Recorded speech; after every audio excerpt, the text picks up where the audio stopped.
दोस्तों, एक कहानी सुनो कि अगली कहानी में आप सबका स्वागत है। उम्मीद करता हूँ ये कहानियाँ आपको पसंद आ रही होंगी। तो आज की कहानी है एक लकड़हारे की, जो एक कंपनी में काम कर रहा था 5 सालों से लगभग। इन सालों में उसकी तनख्वाह एक बार भी नहीं बढ़ी थी, जबकि एक नया लकड़हारा उस कंपनी को जॉइन किया और उसकी सैलरी, उसकी तनख्वाह 1 साल के अंदर ही बढ़ गई। वो लकड़हारा भी अपनी जो काम था अपना उसको बहुत मेहनत से, बहुत ईमानदारी से करता था। लेकिन जब दूसरे की तनख्वाह बढ़ गई और उसकी नहीं बढ़ी, तो उसको दुःख हुआ। इस बात का उसको बुरा लगा और वो इसका जवाब जानने के लिए, उसकी बात को जानने के लिए अपने मालिक के पास गया। मालिक के पास जाने के बाद मालिक ने कहा कि 5 साल पहले तुम जितने पेड़ काटते थे, उतने ही पेड़ तुम आज भी काट रहे हो। इससे हमें उतना ही प्रॉफ़िट हो रहा है जितना हम पहले कर पा रहे थे, हम उतना ही काम कर पा रहे हैं। जबकि जो नया लकड़हारा आया है, उसने तुमसे ज़्यादा पेड़ काटे हैं। एक दिन में वो तुमसे ज़्यादा पेड़ काट के हमको देता है या ज़्यादा लकड़ियाँ लाके हमको देता है, जिससे कि हमारा मुनाफ़ा होता है और इसी वजह से हम उसका भी सैलरी बढ़ा पाएँ, उसकी भी तनख्वाह बढ़ा पाएँ।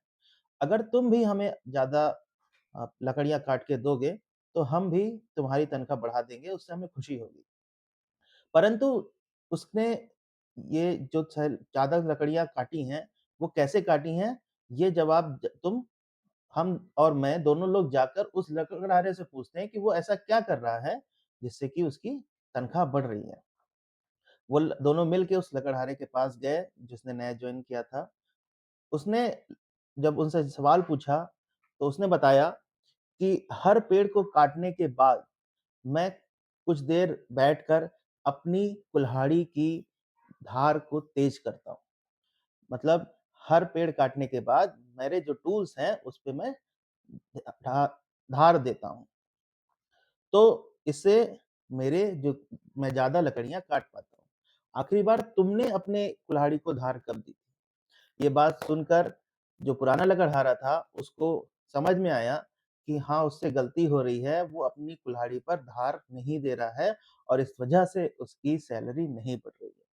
दोस्तों, ठीक यही बात हमारे ज़िंदगी में भी लागू होती है कि अगर हम अपना जो भी काम कर रहे हैं, उसमें हम अटक गए हैं, हमारी जो भी ग्रोथ है, वो रुक गई है, तो दोस्तों हमें ज़रूरत है अपने आप पर काम करने की, अपने जो औज़ार हैं उस पर धार देने की, यानी कि अपनी एबिलिटी पे काम करने की, अपने आप को ग्रो करने की, अपनी स्किल्स को बढ़ाने की, जिससे हम और बेहतर परफ़ॉर्म कर सकेंगे और अपने आप को ग्रो कर सकेंगे। उम्मीद करते हैं ये कहानी आपको अच्छी लगी होगी। अगर को ये कहानी अच्छी लगी है तो इसको लाइक करिए, कमेंट करिए और अगर ऐसी और कहानी आपको सुननी है, तो उसके लिए चैनल को सब्सक्राइब करिए। फ़ेसबुक पर देख रहे हैं, तो पेज को लाइक करिए। धन्यवाद।